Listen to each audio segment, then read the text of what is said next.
اچھا وہ سورہ نمل میں پھر آگے چلتا ہے کہ حضرت سلیمان علیہ السلام اپنے دربار میں بیٹھے ہوتے ہیں، اب سارے ان کے کمانڈر حاضر ہیں، جنوں کا کمانڈر بھی ہے، اسی طریقے سے انسانوں کے کمانڈر بھی، سارے ان کے سردار وہاں پہ جمع ہیں۔ تو جو ان کی ایئر فورس کا کمانڈر تھا نا، وہ ہدہد تھا۔ ہدہد ایک پرندہ ہے جس کی بڑی خوبصورت سی کلگی ہوتی ہے، جیسے مرغے کی ہوتی ہے، اور بڑا ایکسٹرا آرڈنری پرندہ ہے۔ آپ جا کے گوگل پہ سرچ کریں، یوٹیوب پہ اس کی ویڈیوز دیکھیں کہ اللہ نے اس کو کیا صلاحیت دی۔ وہ ان کا سمجھ لیں ایئر فورس کا چیف تھا۔ تو آپ نے فرمایا وہ کدھر غائب ہے، اور پھر ساتھ فرمایا کہ وہ اپنی غیر حاضری کی کوئی جسٹیفیکیشن مجھے پیش کرے، اور اگر اس نے کوئی ایسی جسٹیفیکیشن نہ پیش کی کہ وہ میرے دربار سے غائب کیوں ہے، تو میں اسے سزا دوں گا یا میں اسے ذبح کر دوں گا۔ بس یہ آپ ورڈک بولتے ہیں تو تھوڑی دیر بعد ہدہد آ جاتا ہے اور وہ اپنی جسٹیفیکیشن پیش کرتا ہے۔ اب ظاہر ہے وہ میں نے بتایا کہ سورہ نمل میں ہی آتا ہے کہ اللہ تعالیٰ نے جانوروں کی بولیاں سکھا دی تھیں۔ تو حضرت سلیمان علیہ السلام اس سے پوچھتے ہیں کہ بتاؤ، سر پھر ہدہد دیکھیں کڈا پکا مواحد سی۔ وہ کہتا ہے کہ اے سلیمان علیہ السلام، میں آپ کے لیے ایک ایسی خبر لے کے آیا ہوں جو آپ کے علم میں بھی نہیں ہے۔ بابی نہیں تھا ہدہد نا۔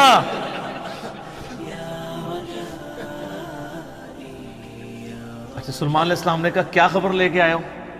ان کا میں ایک ایسی قوم کے پاس سے آیا ہوں کہ جن کی حکمران ایک ملکہ ہے، عورت، اور اس کا بہت بڑا ایک عرش یعنی اس کا تخت ہے جس پہ وہ بیٹھتی ہے۔ اب وہ آپ کو نا ویسے کھنڈرات بھی اس کے مل چکے ہیں، ایک پکچر ہمیں ملی، انشاءاللہ ہم اس میں اٹیچ بھی کریں گے۔ آلموسٹ سمجھ لیں وہ کوئی آج کے دور کے اعتبار سے آپ دیکھ لیں کوئی 50 فٹ چوڑا، اور لمبائی میں تقریباً 100 فٹ، اور اونچائی میں بھی تقریباً 50 فٹ کے برابر، مختلف اقوال ملتے ہیں۔ یعنی ایک اچھا خاصا بڑا اس کا تخت تھا جس پہ اس کے سارے وہ سردار ارد گرد بیٹھتے تھے، اور وہ پتھر کا بنا ہوا بڑا سا۔ ان کا میں نے ایک عورت دیکھی ہے، تو وہ آپ کے علم میں نہیں ہے کہ وہ حکومت کر رہی ہے ان پہ، اور بڑا اس کا ایک تخت ہے، اس کے کئی سردار ہیں، اور شیطان نے ان کے برے اعمال ان کی نظر میں سنوار دیے ہیں۔ وہ اللہ کو چھوڑ کے سورج کی پوجا کرتے ہیں۔ سر ایک ہدہد کو بھی ٹینشن ہے شرک کی، آپ ذرا یہ دیکھیں۔ اسی لیے اللہ تعالیٰ نے فرمایا نا کہ قریب ہے کہ آسمان پھٹ پڑے اور زمین شک ہو جائے اور پہاڑ ریزہ ریزہ ہو جائے۔ ان دعوا للرحمن ولدا، جو رحمان کے لیے بیٹا تجویز کرتے ہیں، اگر یہ شرک کی تکلیف کا احساس یہ آسمان، زمین اور پہاڑوں پہ ہو تو یہ بھی دب جائیں سے کہ اللہ کے لیے اس طرح کی باتیں لوگ کرتے ہیں۔ تو اور پھر وہ کہتا ہے کہ اب ہدہد کی بھی آپ تقریر دیکھیں جناب، کہ شیطان نے برے اعمال ان کی نظروں میں سنوار دی ہیں، اللہ کو چھوڑ کے وہ سورج کی پوجا کر رہے ہیں، حالانکہ عظمت اس اللہ کی ہے جو زمین و آسمان کا مالک ہے۔ ان کو تو چاہیے تھا اسے ہی سجدہ کریں، اور اس پہ آیت سجدہ بھی ہے۔ اللہ اکبر، سبحان الملک المقسم۔ تو اب حضرت سلیمان علیہ السلام چونکہ توحید کے امام ہیں، دنیا پہ اللہ تعالیٰ کے ریپریزنٹیٹیو ہیں، جب وہ یہ بات سنتے ہیں نا تو کہتے ہیں میں تیری اس بات کی تصدیق کروں گا کہ تو سچ کہہ رہا ہے یا جھوٹا بہانا تو نہیں کہیں کر رہا تو۔ ورنہ تو حضرت سلیمان علیہ السلام کہتے ہیں کہ ہاں مجھے تو پہلے علم غیب اللہ تعالیٰ نے دیا ہوا ہے، میں تو اتنی دوروں میں دیکھ سکنا ہوں، وہ تو اللہ دکھائے گا تو دیکھیں گے۔ حضرت سلیمان علیہ السلام نے ایک خط لکھا اور اس ہدہد کو کہا۔ اچھا یہ کوئی سٹوری نہیں ہے جو آپ کے علماء بیان کر رہے ہوتے ہیں، یہ ورڈ بائی ورڈ سورہ النمل آیت نمبر جو ہے وہ 15 سے لے کے 44 تک 30 آیات، جو چیز ان آیات سے ہٹ کے آئے گی میں اس کو مینشن بھی کر دوں گا۔ تو وہ خط لکھ کے دیتے ہیں کہ یہ خط لے جاؤ اور جا کے ملکہ جو ادھر کیا ہے، ملکہ بلقیس جو ہے یہ اسرائیلی روایتوں میں آتا ہے، قرآن میں صرف ایک عورت کا ذکر ہے کہ جو حکومت کرتی تھی، اور خط اس کو دے کے پھر دیکھنا اس کا کیا جواب دیتے ہیں۔ ہدہد جناب لے کے خط پہنچا ہے، اور جا کے اب ہدہد ایک خط لے کے آ رہا ہو، اور ملکہ کے وہ جا کے بیڈ روم میں سیدھا جا کے لینڈ کرتا ہے، کوئی سیکورٹی گارڈ کوئی کچھ نہیں روک سکتا، وہ کھڑکی سے آ کے اس میں لینڈ کر کے سامنے لا کے اس کے خط پھینکتا ہے۔ تو حضرت سلیمان علیہ السلام کا خط وہ کھولتی ہے تو وہ اس خط میں تو 2 ٹوک جملے لکھے ہوتے ہیں، انہ من سلیمان و انہ بسم اللہ الرحمن الرحیم، اور تم سر تسلیم خم کر کے فوراً میرے پاس حاضر ہو جاؤ۔ بس یہ 2 لائنوں کا ایک جملہ ہوتا ہے۔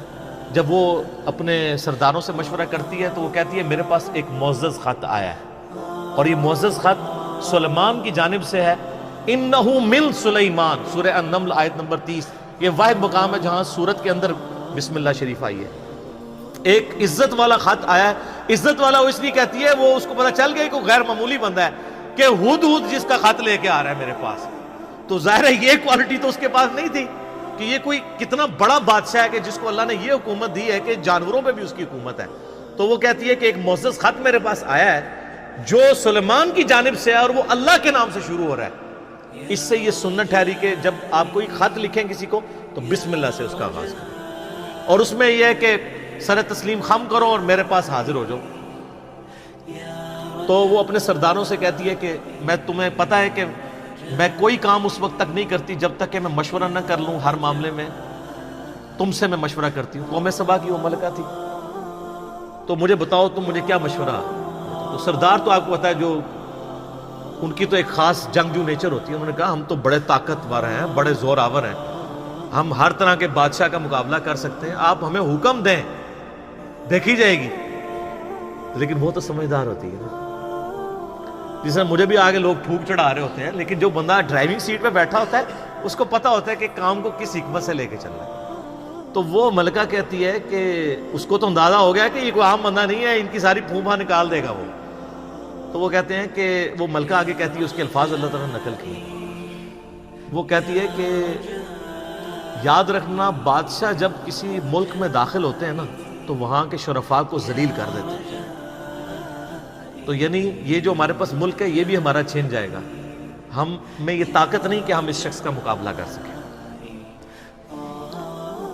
یہاں پہ بھی آپ دیکھ لیں انگریزوں نے یہی کیا ہے نا، جب انگریز یہاں حکومت میں ہے نا، سب سے زیادہ ذلیل انہوں نے کیا ہے خاندان مغلیہ کو، اس لیے کہ وہ یہاں پہ رولرز تھے۔ تو انہوں نے کہا پہلے تو جناب ان کو اتنا ذلیل کرو نا، کیونکہ ان کے اندر جراثیم موجود ہیں حکومت کرنے کے، ان کو تو ذلیل و خوار کرو۔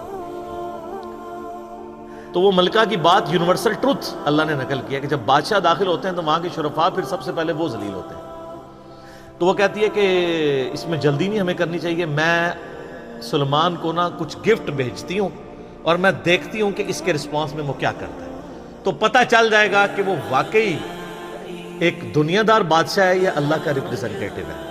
یہ اس نے چیک پوائنٹ رکھا کہ اگر دنیاوی بادشاہ ہوا تو دنیاوی بادشاہ پرانے زمانوں میں دوسرے ملکوں پہ کیوں حملہ کرتے تھے؟ تاکہ ان سے ان کی دولت ہتھیائیں۔ تو اگر ہم جزیہ دینے پہ آمادہ ہو جائیں اور سالانہ ہم ایک رقم مقرر کر لیں گے اتنا آپ کو ٹیکس یا جزیہ دیا کریں گے تو وہ ٹل جائے گا۔ تو وہ بڑے زیادہ تحائف دے کے نا ایلچی روانہ کرتی ہے سلیمان علیہ السلام کے پاس، اور وہاں پہ سلیمان علیہ السلام کے پاس جب وہ ایلچی پہنچتے ہیں تو سلیمان علیہ السلام تو اسٹریٹ فارورڈ ان کو جواب دیتے ہیں کہ مجھے جو کچھ اللہ نے دیا ہے تمہاری یہ دنیا کی حقیر دولت اس کے مقابلے میں کچھ نہیں ہے، مجھے تو اللہ نے کیا حکومت دی ہوئی ہے۔ ٹھیک ہے، تو بلکہ سورہ نمل میں اللہ تعالیٰ نے ان کی دعا بھی نقل کی ہے۔ سلیمان علیہ السلام کہتے ہیں اللہ مجھے ایسی حکومت دینا جو میرے بعد پھر کسی کو نہ ملے، اور انسانی تاریخ میں سلیمان علیہ السلام سے بڑا بادشاہ نہ ان سے پہلے کو گزرا ہے نہ بعد میں جس کو اس لیول کی اللہ تعالیٰ نے حکومت دی ہو۔ تو وہاں پہ جب ایلچی پہنچتے ہیں تو وہ ان کو اسٹریٹ فارورڈ جواب دیتے ہیں اور ان کو واپس کر دیتے ہیں کہ جاؤ اور اپنی ملکہ کو بتا دینا کہ اب ہم وہ لشکر لے کے آئیں گے جس کی تاب تمہارے لشکر نہیں رکھ سکتے، انتظار کرو ہمارا۔ تو وہاں سے چلے جاتے ہیں، وہ تو چلے جاتے ہیں، اور سلیمان علیہ السلام کو پتہ ہوتا ہے کہ وہ مطیع ہو کے ہی آئے گی، کیونکہ وہ سمجھ گئے ہوتے ہیں کہ اس نے یہ جو ڈیسیژن کیا ہے وہ کیوں کیا ہے۔ اب یہ فاصلہ آلموسٹ 2000 کلومیٹر کا ہے۔ قوم سبا آباد تھی یمن میں، اور حضرت سلیمان علیہ السلام یروشلم میں بیٹھے ہوئے تھے، بیت المقدس ایلیا شام کے اندر۔ آلموسٹ 2000 کلومیٹر کا یہ فاصلہ ہے۔ تو آپ سمجھ لیں یہ فاصلہ طے کرنے کے لیے بھی 40 سے 50 دن پیدل چاہیے. تو سلیمان علیہ السلام جب ان کو واپس کرتے ہیں، وہاں پہ جب واپس خط پہنچتا ہے تو ظاہر ہے ملکہ تو پہلے ہی اس کو سمجھ آ گئی ہوتی ہے کہ کوئی عام بندہ نہیں ہے. تو ملکہ یہ ڈیسائیڈ کرتی ہے کہ میں خود سلیمان کے پاس جاؤں گی، کیونکہ اس خط میں پہلے میں کیا لکھا تھا کہ موتی ہو کے میرے پاس حاضر ہو. سر یہ بادشاہت کا آپ لیول دیکھیں کہ دوسرا بادشاہ جنگ بھی نہیں کرنی پڑ رہی، سیدھا وہ خود حاضر ہو رہے ہیں. خیر اس بات کو کچھ عرصہ گزر جاتا ہے. جب اس کا لشکر آنے کے 3-4 دن یا کچھ دن باقی رہ جاتے ہیں نا، تو سلیمان علیہ السلام اپنی مجلس میں بیٹھے ہوتے ہیں. تو سلیمان علیہ السلام اپنے درباریوں سے کہتے ہیں کہ وہ جو بلقیس ہے وہ موتی ہو کے میرے پاس آنے والی ہے. ان کو پتہ ہے، فیڈ بیک مل جاتی ہے، اللہ تعالیٰ نے وحی کے ذریعے آگاہ کر دیا. تو پھر وہ ایک گفتگو کرتے ہیں وہاں پہ، جہاں پہ وہ تخت بلقیس کا ذکر ہے. اور آصف بن برقیہ کا نام قرآن میں نہیں ہے، یہ اسرائیلی روایتوں میں. وہ سورۃ النمل کی آیت نمبر ہے 30. اعوذ باللہ من الشیطان الرجیم، بسم اللہ الرحمن الرحیم. بلکہ آیت نمبر 30 میں تو وہ یہ آگی 38 نمبر سے آن ورڈ. 30 تو پہلے گزر چکی نا، انہ من سلیمان و انہ بسم اللہ الرحمن الرحیم. یہ آیت نمبر ہے 38. قال یا ایھا الملأ ایکم یأتینی بعرشها قبل ان یأتونی مسلمین. حضرت سلیمان علیہ السلام کہتے ہیں اے میرے سردارو، جو میرے ساتھ اٹیچ لوگ ہو، تم میں سے کون ہے کہ جو مجھے اس ملکہ کا تخت لا کر دے اس سے پہلے کہ وہ سر تسلیم خم کرتی ہوئی میرے پاس حاضر ہو جائے؟ کون ہے کہ جو ایسا کرے؟ قال عفریت من الجن. تو ایک بڑا دیو ہیکل جن کہتا ہے انا آتیک بہ قبل ان تقوم من مقامک، کہ میں آپ کی اس محفل برخاست ہونے سے پہلے 3-4 گھنٹے کی جو بھی آپ کی مجلس ہوتی ہے، مجلس ختم ہونے سے پہلے میں وہ تخت آپ کو یہاں پہ لا دوں گا. انبلیویبل چیز ہے. 2000 کلومیٹر سے اتنا بڑا تخت پتھر کا وزنی 3-4 گھنٹے کیا، وہ تو آج بھی آپ اگر جہاز میں بھی لائیں تو 3-4 گھنٹے میں نہیں پہنچ سکتا. اس کو تو لفٹ کرنے میں پرابلم ہو جائے گی. وَإِنِّي عَلَيْهِ لَقَوِيٌّ أَمِينٌ، اور میں اس کے اوپر امانت دار بھی ہوں، میں پوری رسپانسبلٹی سے یہ کام کروں گا، اور میں طاقت بھی مجھے اللہ نے دی ہے. جنات کو اللہ نے بہت طاقت دی ہوئی ہے. تو حضرت سلیمان علیہ السلام یعنی ایگری نہیں کرتے اس مسئلے میں. تو پھر ایک اور شخص، قال الذی عنده علم من الکتاب، وہاں ایک شخص بیٹھا ہوتا ہے جس کے پاس کتاب میں سے علم ہوتا ہے. وہ کہتا ہے انا آتیک بہ قبل ان یرتد الیک طرفک، میں اس تخت کو آپ کے سامنے حاضر کر دوں گا آپ کی آنکھ جھپکنے سے پہلے. فریکشنز آف سیکنڈ میں لے آؤں گا. ہمارے لیے تو وہی ہضم کرنا مشکل ہے، تو یہ تو خیر بہت بڑی چیز ہے. تو یہ اس نے دعویٰ کیا، بس یہ دعویٰ کرنے کی دیر تھی اور وہ لے بھی آیا تھا. فَلَمَّا رَآهُ مُسْتَقِرًّا عِندَهُ، تو حضرت سلیمان علیہ السلام نے جب وہ تخت وہاں پر آیا ہوا دیکھا، قَالَ هَذَا مِن فَضْلِ رَبِّي. اور انہوں نے کیا حضور کڈے پہنچے بزرگ کو، کیا بات ہے، کیا صاحب کرامت ہو. نہیں، اومٹ کر، ان کا یہ میرے رب کا فضل ہے. ہذا من فضل ربی. آپ لکھتے ہیں نگاہ مرشد سے، ماں باپ کی دعا سے، اور پیغمبر کا کہتا ہے ہذا من فضل ربی، یہ تو میرے رب کا فضل ہے. کیوں ہے فضل؟ لیبلونی اشکر ام اکفر، تاکہ وہ مجھے آزمائے کہ میں اس کا شکر گزار بنتا ہوں یا نہ شکرا.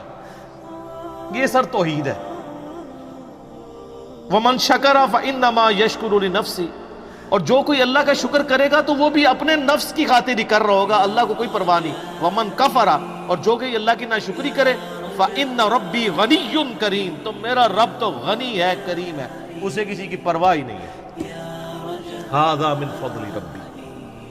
اچھا اس کے بعد پھر آتا ہے کہ وہ ملکہ جب آئی، حضرت سلیمان علیہ السلام نے کہا کہ نا اس تخت کی حیت بدل دو، ڈیزائننگ اس کی تھوڑی سی چینج کر دو، جو اس کے اوپر کوئی پھول بوٹے لگے ہوئے تھے تھوڑا سا اسے ٹیمپر کرو، اور میں دیکھوں گا کہ وہ پہچانتی ہے اپنے تخت کو نہیں کہ نہیں پہچانتی۔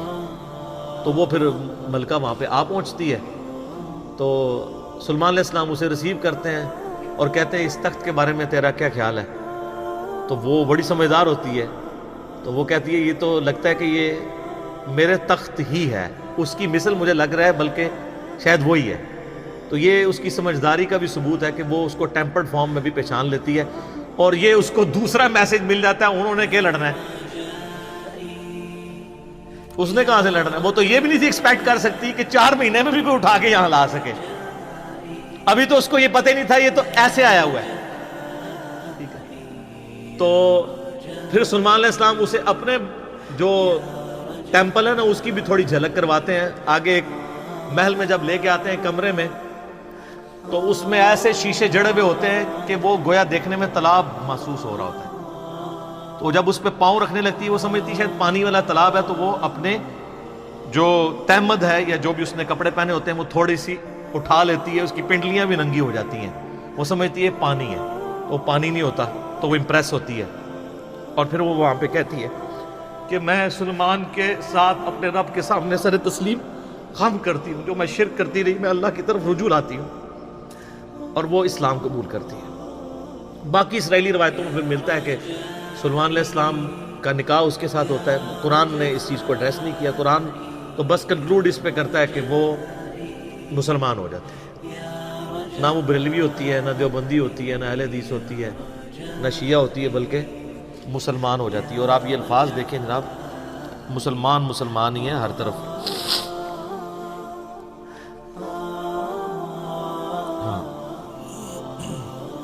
قالت رب انی ظلمت نفسی، وہ کہتی ہے میرے رب میں اپنی جان پہ ظلم کرتی رہی اس سے پہلے، واسلمت مع سلیمان للہ رب العالمین، اور میں سلیمان کے ساتھ سر تسلیم خم کرتی ہوں اس رب کے سامنے، اللہ کے سامنے جو سارے جہانوں کا پالنے والا ہے۔ میں سر تسلیم خم کرتی ہوں، میں مسلم ہوتی ہوں۔ تو وہ اپنا آپ اپنے رب کے حضور سر تسلیم خم کر دی۔ تو یہ واقعہ یہاں پہ مکمل ہوا۔